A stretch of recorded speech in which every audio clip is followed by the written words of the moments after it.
Bad dreams are very common. Anger, attack dreams are very common. One evolutionary theory is that dreaming helps us to practice dealing with threat in a safe place while you're asleep. And that then once you rehearse running away from the saber-toothed tiger, you're better able to do it, when you're awake. These are important instinctual acts, being able to fight, being able to run away, being able to be afraid, as well as, being able to be friendly. Life is a constant negotiation between these emotional states. And dreaming, I think, reflects it very clearly. You could be a human being in any culture and not know the other person, and yet we have the same dreams. Human beings are bound together by dream consciousness in this way. It signals really the bond that unites us all. There are different ways to interpret the dream, that people are naked in front of a crowd and feel exposed. This is a very collective dream. But the Jungians would interpret all dreams in terms of how the soul can develop. And so this is about embracing the body, embracing your full self, but also learning to set clear limits and boundaries in your life so that you don't feel exposed or don't feel uncomfortable. The Native American version of that is that Native Americans connect everything to oneness, to the earth, and how we're all connected. And so I think the interpretation would go around how to be reverent to the body and how you can create a life where you feel comfortable in your body and use it as a temple for the spirit.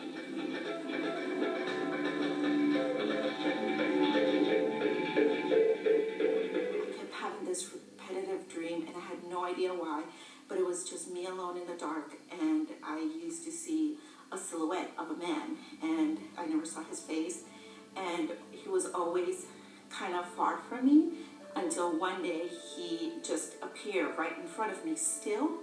Could not see his face, just his silhouette, and he embraced me, and the feeling that I got was just this love and almost like a complete safeness, I guess. And I woke up thinking, well, that's kind of weird, because I don't know who he is. I've never seen his face, so it must have been like maybe a few weeks later I met a guy.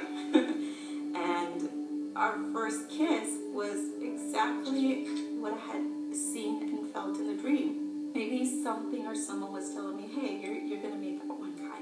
We were married about 6 years ago, and now we have a 2-year-old daughter.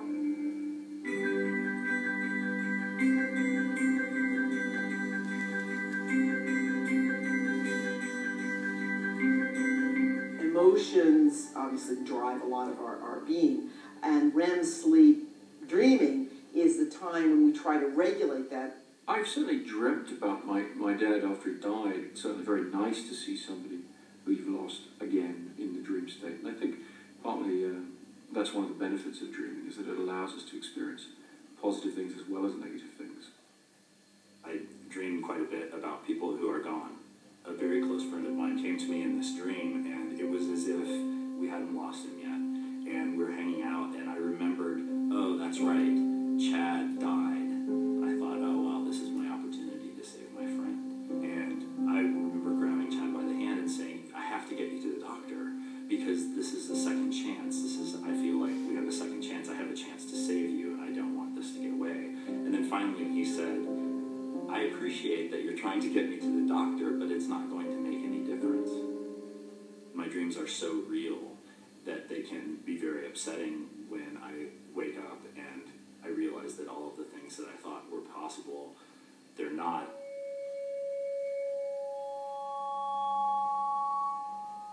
The film certainly deals with the idea that in a dream you can re-experience your time with somebody who's either passed away or is no longer around.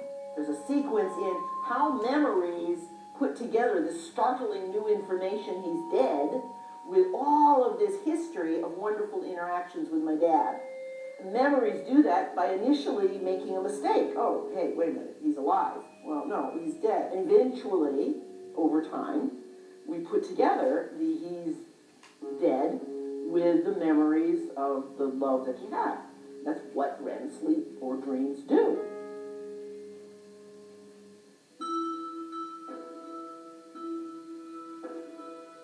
In waking life, we learn the language of logic. We learn how to solve problems using the typical functions of the brain. How do you pass a test? How do you cross the street? How do you raise a family? And it's so useful. But dreaming is very different than that. The linear mind, the analytic mind, the logic is shut off. So you go into a whole different realm that conveys information in different terms, in terms of imagery, in terms of symbols. I've always found dreams to be a pretty fascinating creative space in terms of taking the pieces of the real world and mixing them up into bizarre combinations. By shifting the pieces around, I think it helps you feel differently about a project you're working on, something you're doing. And I've always valued that sort of creative arena. The ideas about dreaming that I've been fascinated by, that I've tried to put into the film specifically, are things like I've always felt that my brain was working even faster than it can do in waking life. It feels to me that time passes more slowly in a dream. I would drift off for 10 minutes, but I would have had an hour-long dream. There have been a lot of attempts to influence dreams, and the most frequent way to try to influence them is through some sensory stimulation. You drop a little cold water on their back, you tickle them, you whisper to them, play a bell. Occasionally, one of those stimuli will get through. Now, when it does, it's often then incorporated in a very interesting way, a very creative way. And so the bell becomes some part of music. But the important thing is that those sensory stimuli are not triggering dreams. They don't easily get into a dream. A dream is pretty autonomous. And when they do, the dream just assimilates it. I mean, our mind just puts it into the ongoing narrative. What's shocking to me is the detail with which the mind can create a world that you think, and your mind thinks, is only perceiving it. In other words, you create the world and you perceive the world simultaneously in a dream.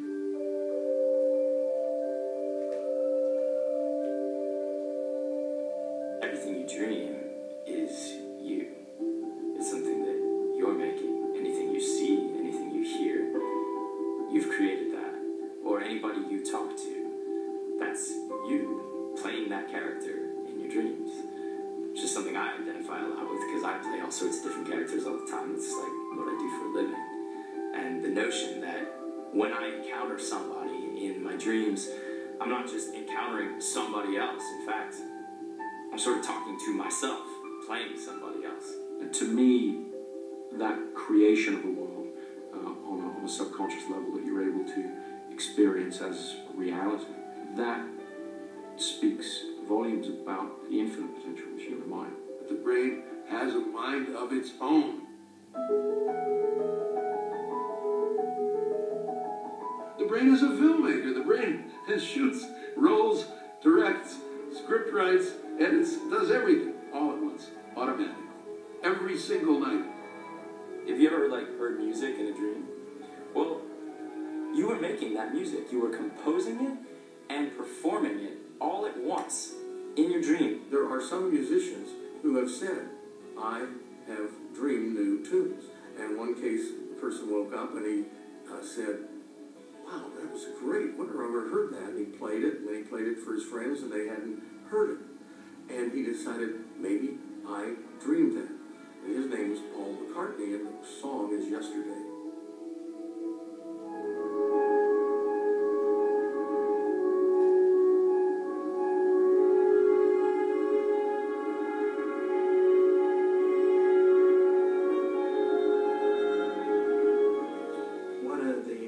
Sources of innovation in human culture has been dreams, that ideas coming from dreams. One of the best examples is Otto Loewen got a Nobel Prize for this idea, which came to him in a dream, where he dreamed about this exact idea of an experiment to do, and he woke up in the middle of the night and had to go to the laboratory and do it. It's similar to the famous example of Jack Nicklaus, a golfer who had experienced a slump in his performance and had a dream in which he discovered what he'd been doing wrong exactly, and he woke up and said, that's exactly it.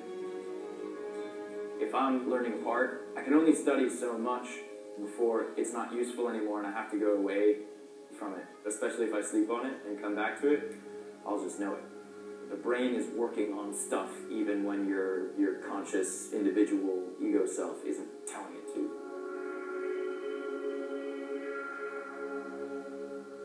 We have seen that when somebody is having a very specific kind of dream content, such as dancing or dreaming about math, that exactly the brain areas associated with those things are lighting up. Dreaming is a sort of practice state.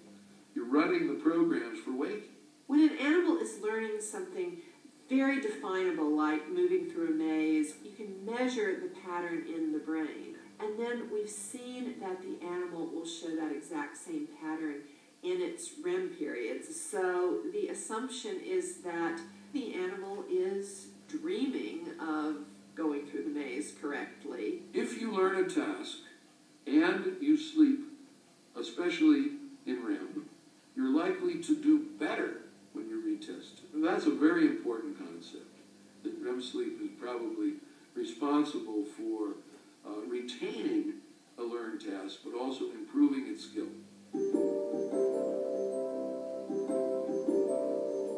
In collecting dream journals from literally thousands of people over the years for various experiments, I've seen where some people have a dream and they wake up and then something bizarre begins to happen and they get this funny feeling they might be dreaming and then they wake up again. And some people have chains of these. I have at times experienced the idea of waking from one dream, but not fully coming out of the dream state and realizing that I'm actually in another dream and coming out of that. What's interesting to me about that is the idea that we can dream a dream within a dream. That to me suggests this infinite potential of the mind, and I think the limitless nature of that is pretty fascinating. I've always wanted to be able to have lucid dreams. Lucid dreams means that you know you're dreaming while you're dreaming. Then you have choice. Then you're able to do things that you couldn't have done if you didn't know it was a dream. When I first started my research, the consensus among scientists was that lucid dreaming was impossible. The basic way I proved that lucid dreaming was a reality, that it actually happened, was to arrange for a recording in the sleep lab where you put electrodes that measure eye movements and brain waves on the scalp and muscle tone of the chin. So the idea was I would agree before going to sleep that tonight when I am dreaming and realize I'm dreaming, I'm going to send a message. And I'm going to do that by moving my eyes left, right, and back. If you see the REM tracings, it's like, this is, you know, it's very clear, really easy to identify on the EEG pattern. You couldn't believe how many years it took. Sleep researchers go, no, it's not possible. You can't possibly be awake while you're asleep. Well, actually, yes, you can. And that proved that lucid dreaming happened. One of my favorite things in movies, too, is when a character knows that they're in a movie, like looks at the camera. It's kind of like lucid dreaming, if you know you're in a dream. But I think I'm awake right now. And in a movie. Hey. Hello. Hi. Hi, I'm Joe. Stephen, glad to meet you. Welcome to my dream. Thank you. Are you awake or are you dreaming? So, this is something that you can do. You can have a lucid dream. I'm sure. It's a matter of just recognizing while it's happening. This is a dream while you're in it. When people are first learning to fly in their dreams, they do all kinds of things. Like Superman, you know, you know, they try a big jump, right? You know, or flapping wings, or whatever their models of how would I fly? I will just lean forward and spread my arms, and I just kind of lift off the ground. And when I fly, I don't really fly like Superman, like at rocket speed. It's just kind of this drifting, you know, kind of soaring kind of thing. It's nice. When I go to bed, I actually look forward to it, so it's a bit of an escape. That are like mini vacations. So it's a personal art. It takes training, it takes work and practice, and you get better at it. It's an art. Yeah, it is.